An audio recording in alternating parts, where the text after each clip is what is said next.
Hi. Today I read an article, or rather a summary of an article that was referencing a study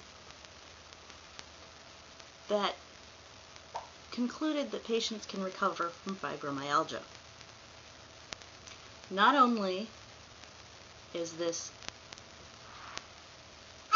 questionable at best, their methods for determining this recovery are unscientific, to say the least. Their methods were to interview 5 women between the ages of 37 and 49. Okay, first problem, 5. You can't do an honestly, unbiased, and scientifically sound study on 5 people. You don't have enough of a spread. You don't have enough people to take the answers from and then plot it and see where you get the best response. You don't have enough information. You cannot get enough information from just 5 people to conclude something, especially as something as earth-shatteringly crazy as patients recovering from fibro. It doesn't happen. The second problem, they were interviewed. Ask any policeman, ask any judge, ask any lawyer. Eyewitness accounts are notoriously inaccurate because it has to do with your perception, with how you're feeling that day. You could be feeling just fine, but if you had a bad day, you're going to complain more. You could be having a bad flare right now, but if you're happy, you won't feel it as much, not consciously, not enough to report. Not to mention that the nature of fibromyalgia is to alternately flare and not flare. The pain never goes completely away, but there are times when it's at such a low level, it's at like a 1 on a 1 to 10 scale. And it could even be at like a 3 or a 4. But that's considered normal by people who have continual chronic pain, because you just learn to live with it. So you can have days like that, and then overnight the weather changes. You find out that, your mother died, God forbid. Something happens, the barometer goes crazy, it storms, it gets cold, it gets hot, the weather changes more than 30 degrees, and there you are, you're back in a flare.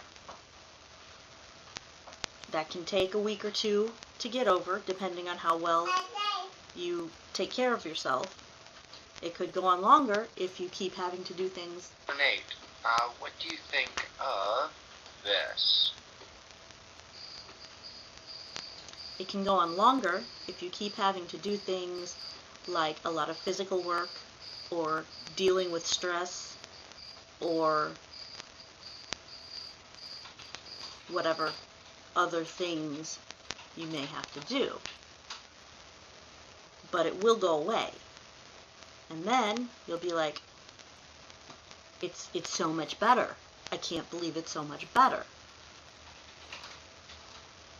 That's not a cure. It's not recovering. It's not flaring. The third problem with this, define recover. Because if their definition of recover is the women felt no more pain, that's never going to happen with fibro. It's just not. If your definition of recover is the women felt less pain, that'll happen. The question is, how long does it stay? Because it's never going to stay forever.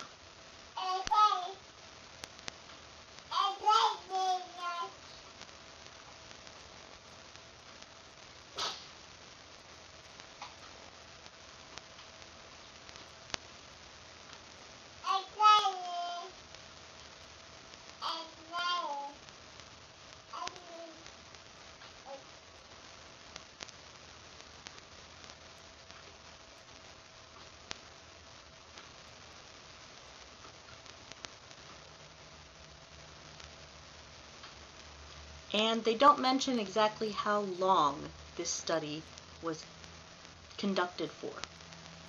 Honestly, if it's for less than 5 years, you really can't count it as accurate. If it was for a matter of months, I know people who have had flares for months. 1 flare for months. It's crazy, but it's true. And if they came out of that flare, by that time, their body memory would be of pain, constant pain. And so if there was a reduction in that pain, then it would naturally be better, of course.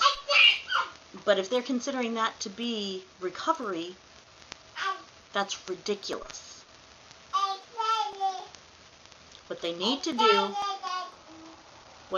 do for this study, to have a valid study, is to get many more people and measure it by something that's objective, not subjective. For instance, if I were to do it, I would find at least 150 people, men and women both, who have fibromyalgia, and don't let it fool you, there are men that have fibro. I would find out, by putting them on a treadmill, how long they could walk at a moderate pace for. Then they would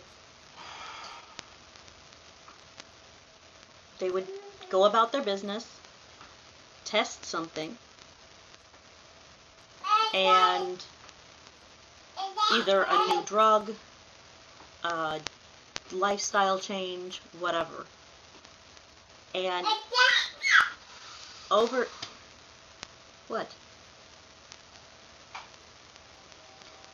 the course of 2 to 3 years, I would have them tested the same way every 2 or 3 months and see what group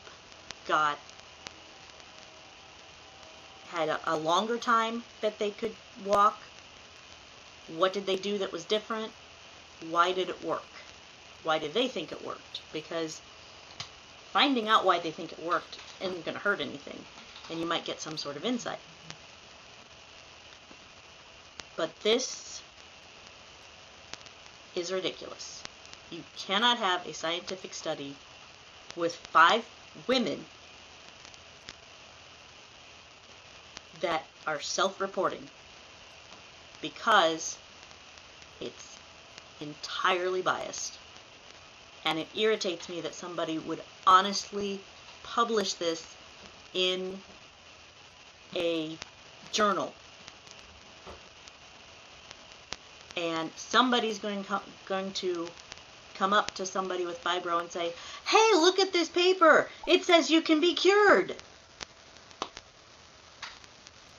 And that is just more criticism that fibro patients do not need.